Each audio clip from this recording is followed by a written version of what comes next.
সুমির বাসায় যাব, ভাবছি মিষ্টি নিব না কেক নিব।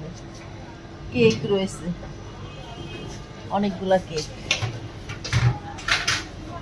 এখন ভাবছি এটাই যে কেক না মিষ্টি, কেক না মিষ্টি। মিষ্টি নেই নাকি একটু কেক, একটা কেক নিয়ে আর একটু মিষ্টি নিয়ে দেখা যাক কি নেই। বাসায় রয়েছে দেখেন মারিয়ার করছে, নেল পালিশ লাগাচ্ছে, পড়ে যায় না, সুন্দর নেল পালিশ জানো, এটা বাইরে থেকে নিয়ে আসছে, তোমার দুলাভাইটা নিয়ে এসে আমি তোমাকে দিয়ে দেবো, অসুবিধা আছে? দেখা দাও সবাইকে, দেখা দর্শক দেখে দেখো, আন্টি দেখে সবাইকে দেখাও, তোমার চেহারাটা দেখাও। এটা কি আশাপুর নিয়ে আসে বাইরে থেকে নাকি? হ্যাঁ এটা দেখো সবাইকে, দেখেন এটা আমার বাবু। তোমার নাম বলে দাও। আমার নাম মারিয়া। আর এটা এখানে আসো, এটা আসো মিনু, এখানে আসো, কাম হিয়ার হিয়ার। এটা হচ্ছে মিনু সোনা, বুঝছেন? আমরা সুমিদের বাসায় বেড়াতে এসেছি। খাবে না? রেখে দাও, তোমার পেট ভরে গিয়েছে। সবাইকে আসসালামু আলাইকুম বলো, তোমার নাম বলে দাও, পুরো নামটা বলো। মিনহা মাহমিন হক। মিনহা মায়ামিন হোসেন এলসা হ্যালো কিটি। তোমার নাম বলো সুন্দর করে। না, আমার পুরো নাম হচ্ছে তুমি হচ্ছে আমার মেজো বোনের মেয়ে, ওর বাসায় আমরা আসছি আজকে সবাই বেড়াতে। আমার মেজো বোন অবশ্য নেই, বোন মারা গিয়েছে, দুলাভাই আছে, ছেলে আছে, ওরা কুষ্টিয়ায় থাকে। আপনারা বাকি ভিডিওটা কন্টিনিউ করতে থাকেন। আসসালামু আলাইকুম, সবাইকে ওয়েলকাম জানাচ্ছি। সকালে হেঁটে এসে ভাবলাম কি দিয়ে নাস্তা করবো, আজকে কোনো তরকারি ভাজি কিছুই ছিল না।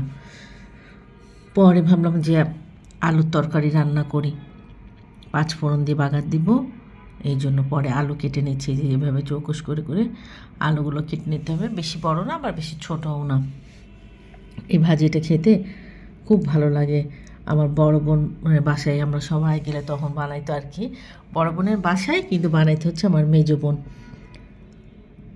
এই যে ভিতরে আলুর ভিতরে পেঁয়াজ আর কাঁচামরিচ দিয়ে, অল্প একটু হলুদ, একটু লাল মরিচ, না দিলেও চলবে, কোনো সমস্যা নেই, পরিমাণ মতো লবণ দিয়েছে, আদা রসুন বাটা, এই দিয়ে এটাকে ভালো করে সেদ্ধ করে নিতে হবে একদম।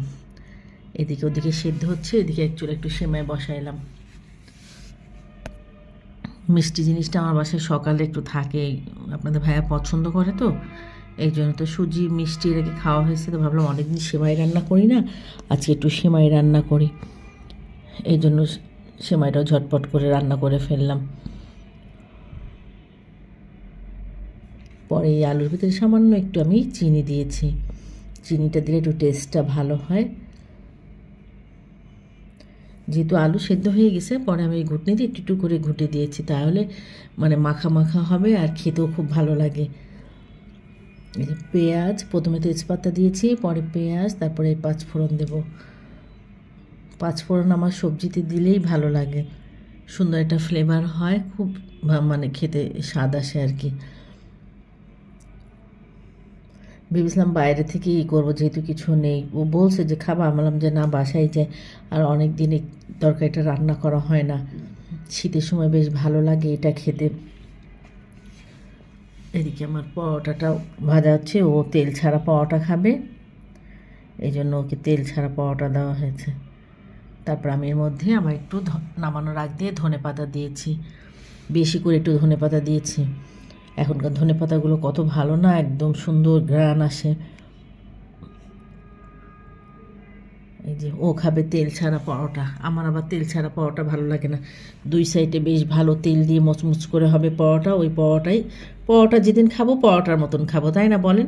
কিন্তু হচ্ছে ও তেল ছাড়া, আমি আমার মতন সুন্দর করে পরোটা বানিয়েছি। আর এটা পরোটা রুটি দুটোর সাথেই ভালো লাগে, লুচি, তা যেহেতু 2 জন রয়েছে এই জন্য আর লুচি বানাই নাই আর কি। আর হেঁটে আসছি না, তখন আর মনও চায় না লুচি আয়োজন করার জন্য আর কি, এই জন্য লুচি আর বানানো হয় নাই। পরোটা আমি খেয়েছি আর ও তেল ছাড়া পরোটা খেয়েছে, দুজন মিলে নাস্তা করলাম। ওর তো একটা মিষ্টি জিনিস হলেই হলো একদম, বাসায় একটা মিষ্টি জিনিস থাকলে আর কোনো টেনশন নেই, কোনো সমস্যা নেই।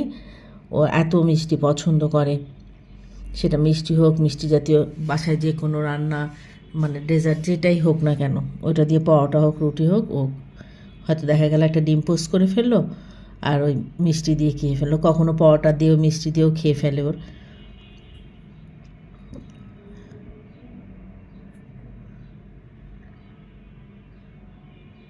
সবাই ভালো থাকবেন, আল্লাহ হাফেজ।